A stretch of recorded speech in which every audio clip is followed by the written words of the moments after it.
Selamat pagi, siang, sore atau malam untuk teman-teman dan Bapak yang saya hormati. Hari ini saya akan memaparkan penjelasan mengenai dengan tema alat bukti surat dalam penilaian atau mata kuliah hukum pembuktian. Dengan saya sendiri Raffi Muhammad Akbar dengan PN 3020210107.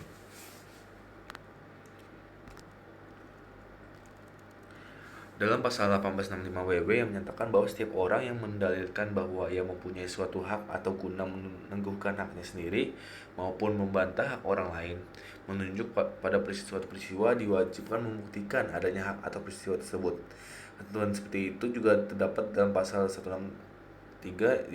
Jadi berdasarkan ketentuan di atas dapat diambil suatu ajaran tentang pembuktian, yaitu penggugat wajib membuktikan dalil-dalil gugatannya, sedangkan tergugat wajib pula membuktikan dalil-dalil bantahannya atau sanggahannya.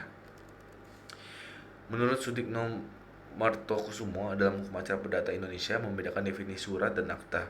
Surat diartikan sebagai sesuatu yang memuatkan tanda bacaan yang dimaksud untuk menyampaikan buah pikiran seseorang, di mana buah pikiran tersebut dapat dipergunakan sebagai pembuktian.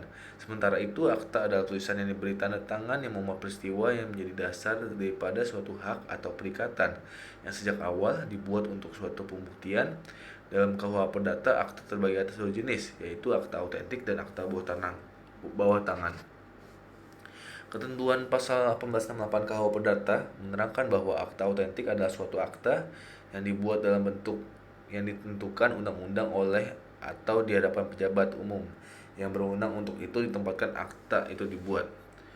Akta autentik sendiri memiliki syarat formil, yaitu dia dibuat di hadapan pejabat umum yang berwenang. Yang kedua, dia memuat tanggal, bulan, dan tahun pembuatan. Yang ketiga, ditandatangani oleh yang membuat. Syarat materialnya juga ada, yaitu aktanya tertuang di dalamnya berhubungan langsung dengan apa yang diperjanjikan atau yang diperkarakan. Isi akta yang tidak bertentangan dengan hukum, kesusilaan, agama, dan ketertiban umum. Nah, pembuatannya juga sengaja untuk dipergunakan untuk sebagai alat bukti.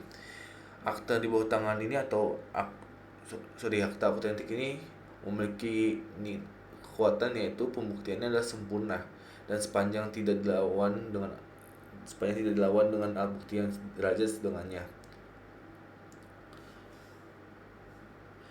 Manakala ada perlawanan dengan akta yang sederajat dengannya, maka alat bukti autentik dimaksud kekuatan nilai pembuktiannya menjadi bukti permulaan, sehingga harus ditambah dengan alat bukti lain agar tercapai batas minimal pembuktiannya. Selanjutnya, adapun akta bawah tangan menurut pasal 1874 KUH Perdata mengartikan akta bawah tangan adalah akta yang ditantangani di bawah tangan, surat, daftar, urusan rumah tangga, dan tulisan-tulisan yang lain yang dibuat tanpa perantara seorang pejabat umum. Akta di bawah tangan ini juga sengaja dibuat untuk pembuktian oleh para pihak tanpa melibatkan atau bantuan pejabat umum yang berwenang. Syarat formilnya juga dia pembuatannya tidak di hadapan pejabat, dia juga harus bermaterai. Dia ditandatangani oleh kedua belah pihak yang melakukan perikatan dan perjanjian. Yang disamakan dengan tantangan ini ialah cap jempol. Akta seperti ini dapat disahkan oleh pejabat atau notaris dan bertanggal, dan pejabat tersebut harus menyatakan dan menerangkan bahwa ia kenal atau diperkenalkan dengan orang yang bercap jempol tersebut, dan isi surat itu sudah dibacakan dengan terang di hadapan orang itu sebelum dibubuhkan cap jempolnya. Surat itu dibukukan oleh pejabat. Nah, selanjutnya ada syarat materialnya juga untuk akta bawah tangan, yaitu isi akta berkaitan langsung dengan apa yang diperjanjikan atau yang diperkarakan. Isi akta juga tidak bertentangan dengan hukum, kesusilaan, agama, dan ketertiban umum. Yang ketiga, sengaja dibuat untuk barang bukti.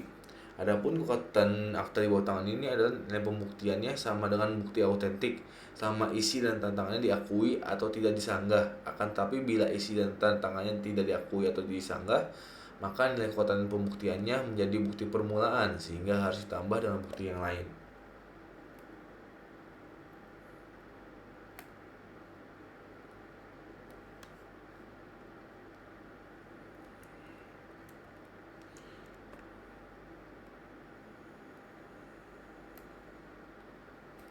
Selanjutnya, penjelasan saya mengenai surat penjelasan saya mengenai alat bukti surat. Sampai sini, kurang lebihnya mohon maaf. Terima kasih.